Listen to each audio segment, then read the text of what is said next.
Sometimes the customer knows exactly what they're talking about, but it can become very confusing the way they're describing it, and also some customers are very sensitive to things. Let's find out what's going on with this Toyota. Let's get started.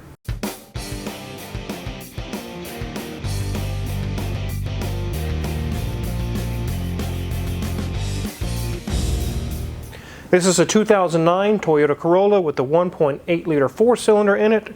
We've done lots of work for this customer. He's a very nice gentleman. We really enjoyed doing business with this customer. But like I mentioned here at the beginning, he's extremely sensitive to sound. If anything is slightly out of whack, even the tiniest little bit, he will hear it and he will know it.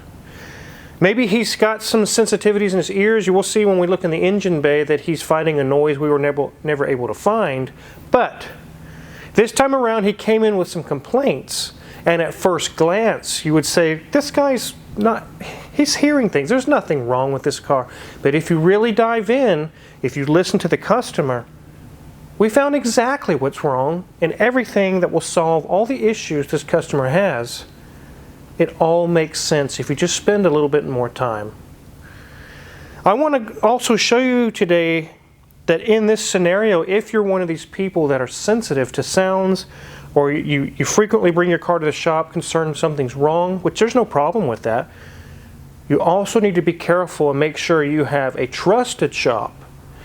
This customer trusts that we will tell them exactly what's wrong and nothing more. There are some shops, however, that will actually use it against you.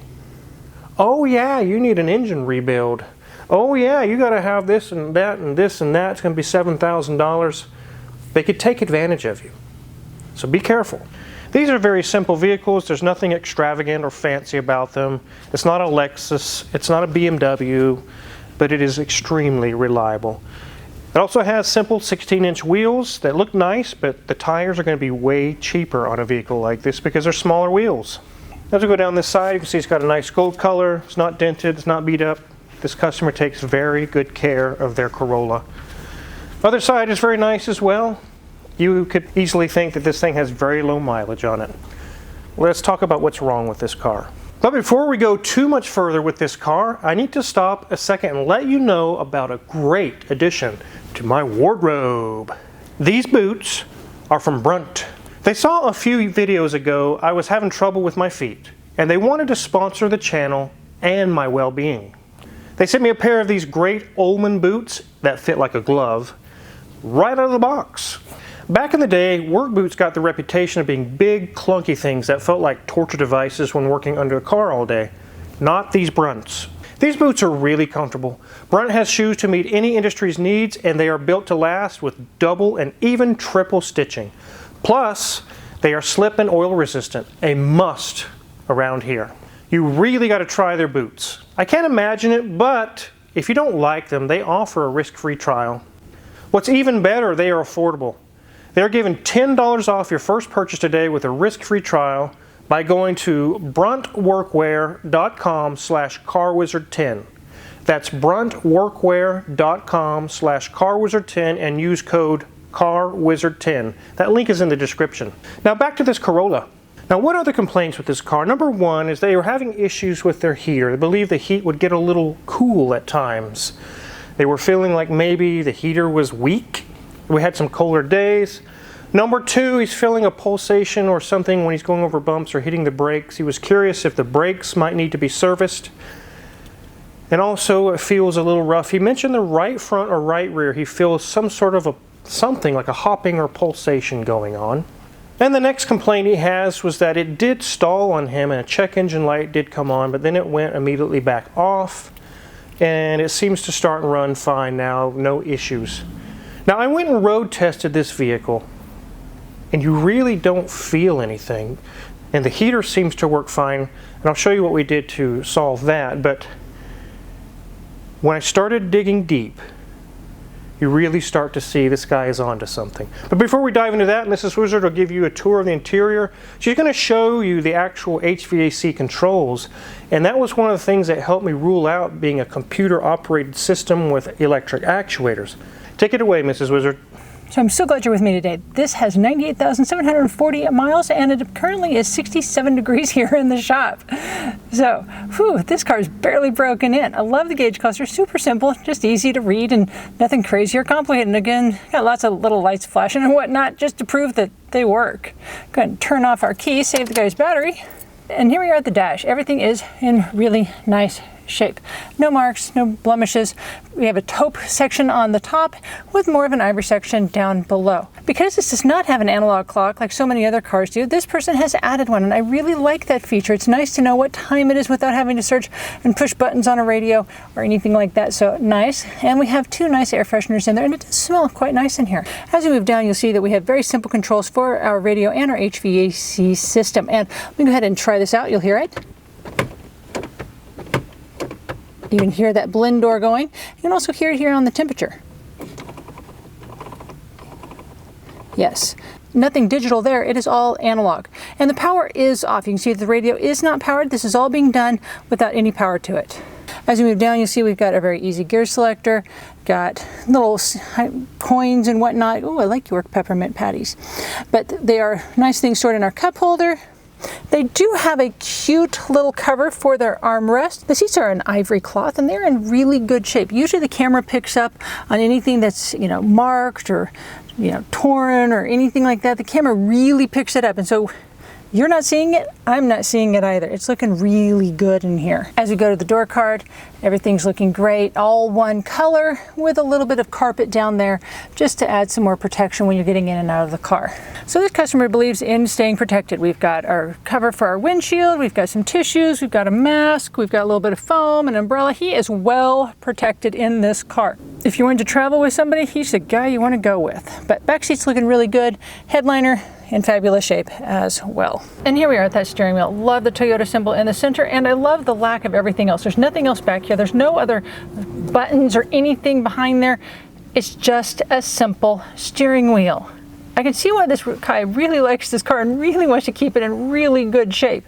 So enough of this interior talk. Let's get under that hood and see what's going on. Here we are under the hood of this Corolla.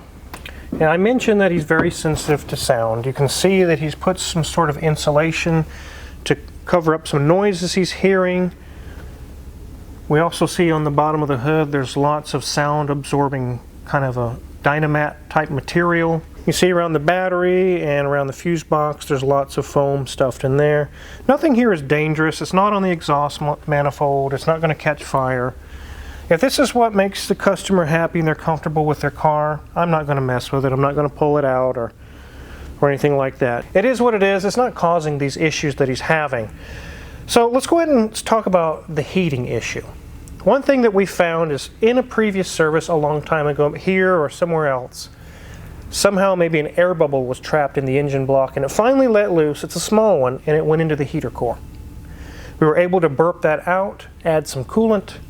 It heats very hot now. So that's all that was. It's not a blown head gasket, it's not leaking coolant, there's no issues. We found that, solved it, that's done. And like Mrs. Wizard showed you, which if you didn't watch the interior review, you need to go back and see it, there's no real electronics or computer modules controlling the HVAC on this except for maybe the compressor clutch, the rear defroster, things like that. But the temperature and the mode are all cables, just like the 1970s. It's old technology, and it works great. I wish all cars would do that. But that solves the heater issue. He was onto something there. It did have an air bubble in the heater core. The next thing was brakes and some pulsation feeling. Let's get this thing in the air and take a look. So I've mentioned in the past, Toyotas are the way to go for reliability, but their Corollas and Camrys are the best cars, the most well thought out, well designed cars on the planet for the price. Here we have a tow hook. It's perfectly placed if you get stuck. There's so many cheap price cars out there, they would not even give you that option. They would say, screw you, you don't get that. But Toyota didn't. They added that on here. There's a lot of really cool features, but everything's simple.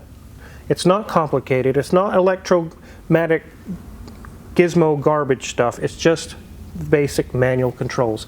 Here we see no leaks going on.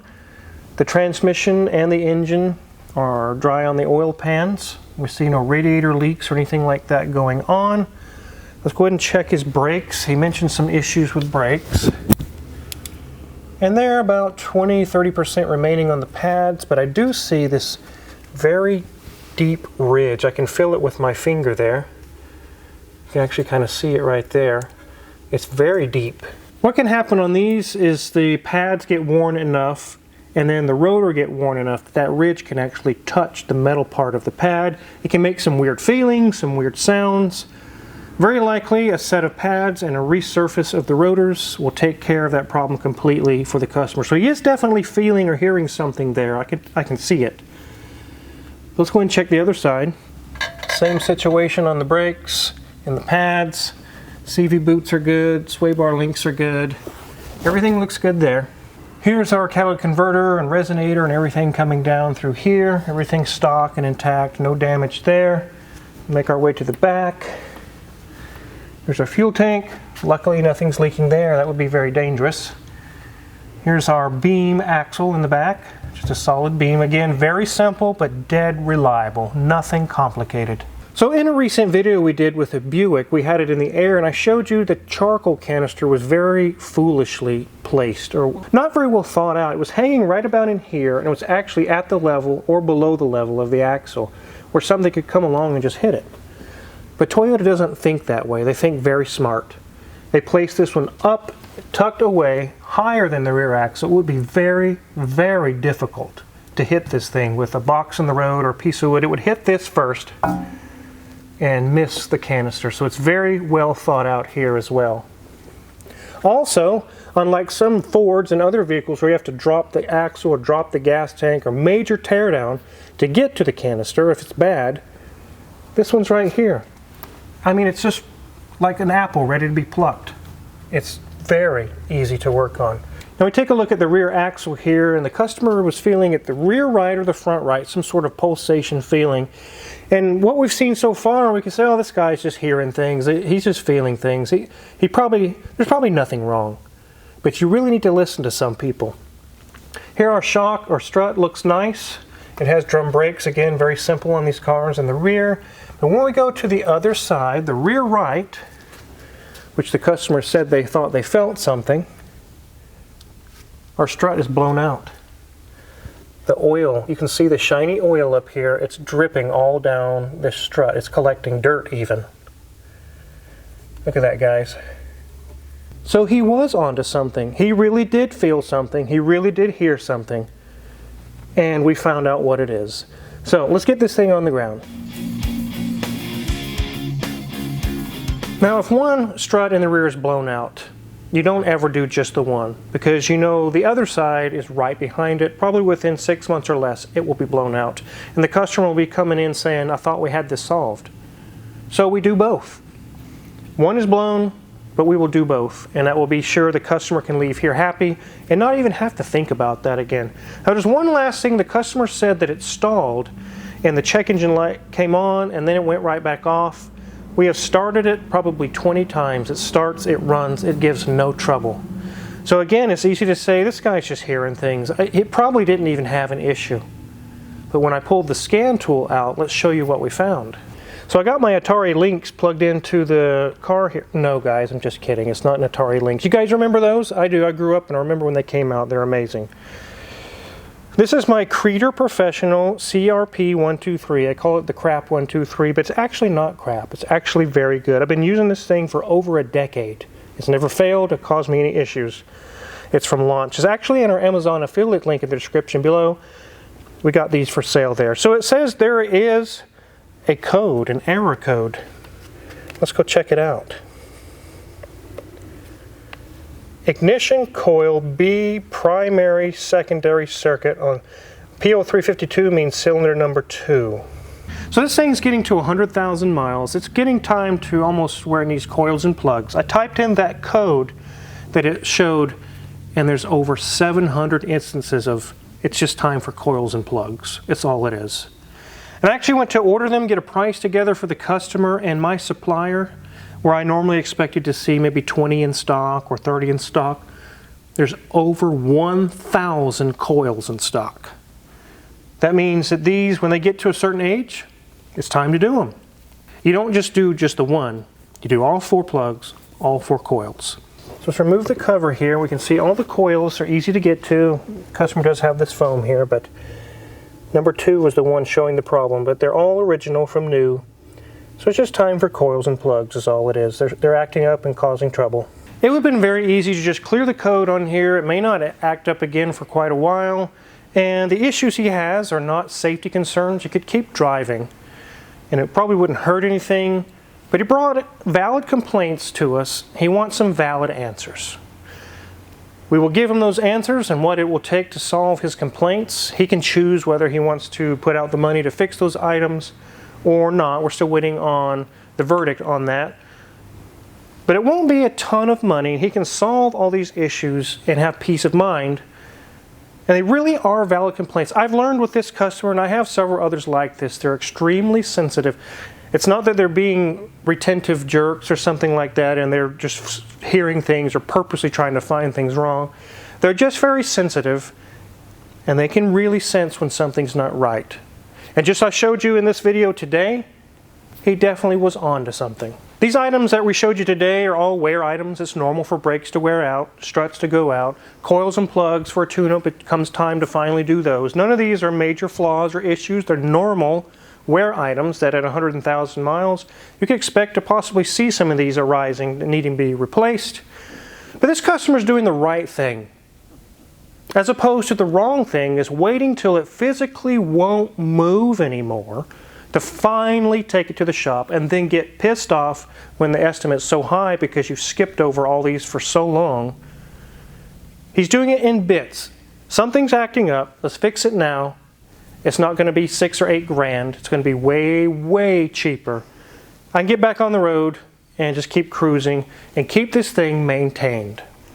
So putting off the maintenance and repairs till later, I'll get to that later. You keep saying I'll get to it later.